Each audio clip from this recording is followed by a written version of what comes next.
Métastases cérébrales. Qu'est-ce que c'est et comment les traiter? Les métastases cérébrales se produisent habituellement par propagation hématogène, c'est-à-dire parce que les cellules cancéreuses de la tumeur primaire passent dans le sang et atteignent le cerveau, où elles se propagent.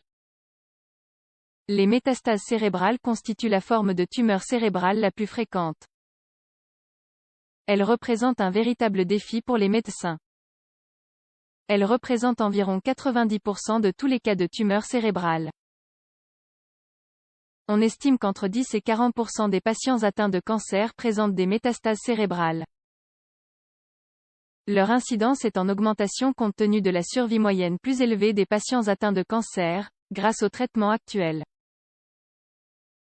Les tumeurs ont une capacité différente à se métastaseur dans le cerveau et doivent avoir la capacité de pénétrer la barrière hémato-encéphalique, qui est celle qui recouvre et protège le cerveau. La métastase est une caractéristique des cellules cancéreuses qui consiste en la capacité d'envahir les tissus près et loin de la première tumeur. En d'autres termes, les cellules cancéreuses peuvent migrer vers d'autres parties du corps et causer une autre tumeur. L'approche clinique des métastases cérébrales est variée et dépend de la zone touchée, ainsi que des risques associés aux crises. Cause des métastases cérébrales. Les métastases cérébrales se produisent habituellement par propagation hématogène. C'est-à-dire que les cellules cancéreuses de la tumeur primaire passent dans le sang, atteignent le cerveau et se propagent. En ce sens, il est intéressant de noter que la répartition des métastases cérébrales est proportionnelle au débit sanguin dans la région en question, avec les pourcentages suivants. 80% des lésions dans le cerveau, 15% dans le cervelet, 5% dans le tronc cérébral. La première étape pour que les cellules se répandent à travers le cerveau est pour elles d'envahir la paroi artérielle au niveau de la première tumeur primaire. De cette façon, certaines cellules cancéreuses peuvent se libérer et pénétrer dans le sang.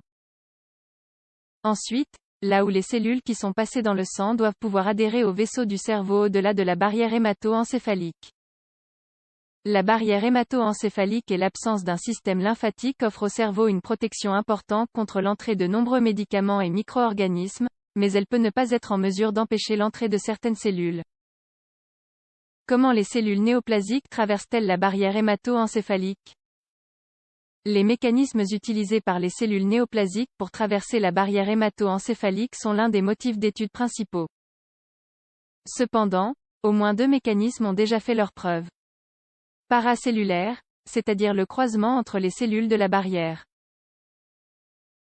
Pour cela, les cellules doivent détruire les liaisons entre les cellules et doivent avoir certaines protéines et médiateurs inflammatoires.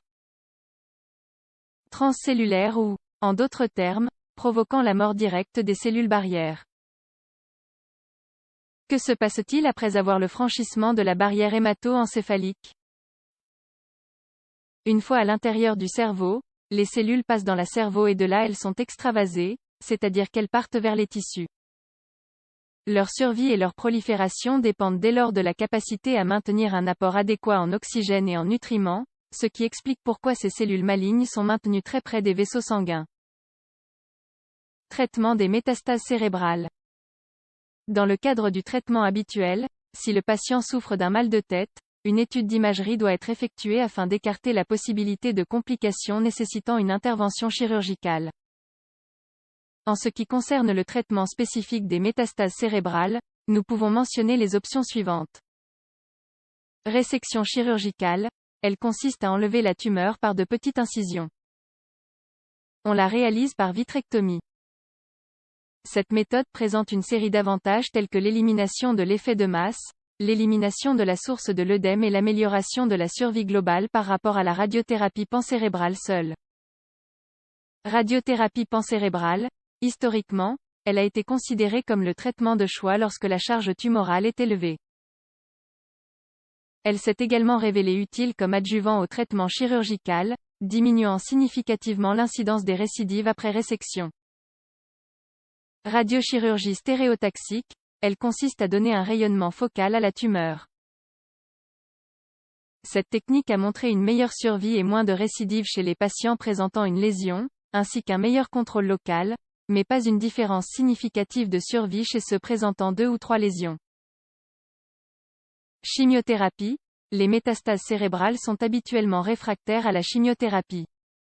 Cependant, l'intégration de nouvelles alternatives thérapeutiques, telles que les agents cibles et les inhibiteurs du point de contrôle immunitaire, a intensifié la recherche dans ce domaine.